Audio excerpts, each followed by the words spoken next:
UBC is what it is today, in large part because of support from our long-standing donors and community. And it's with continued support from our incredibly generous donors that we can maintain our standard of trailblazing innovation and research.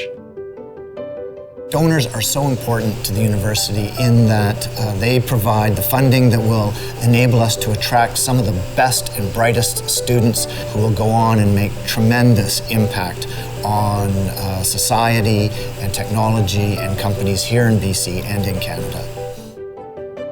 We often don't know ahead of time what the best route will be to pursue the research that we need to pursue, and so funding was absolutely key in promoting research across a huge domain of activity.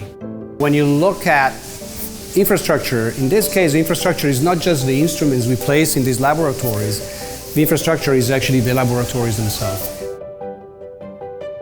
So if you don't have that infrastructure, you just can't run the research. I mean, it's just absolutely essential. And so by partnering with donors to get new equipment, to have better space, that can allow us then to implement the studies that are going to make differences in the lives of Canadians. UBC is able to attract the top people around the world because we're able to offer them not only great colleagues to work with, but also because we can provide them the space and the equipment that allow them to be at the forefront of their fields. The concept of giving money for really just to follow your nose and do outstanding research is really a different one. Many donors give to a named building or a named program. This is really almost a researcher's dream come true, basically. Here's some money, go play and do it right and discover cool things and make the world a better place. I'm stimulating my motor cortex right now.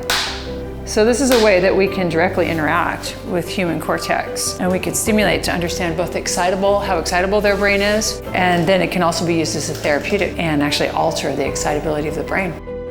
In this laboratory, researchers are considering how humans and robots can interact, to consider how humans and robots can work on a manufacturing floor in close contact. Curiosity-driven science is really what leads us to the major breakthrough. We have gone from enabling curiosity-driven science to a point that allows us also to start thinking of translation to technology, societal impact, financial impact.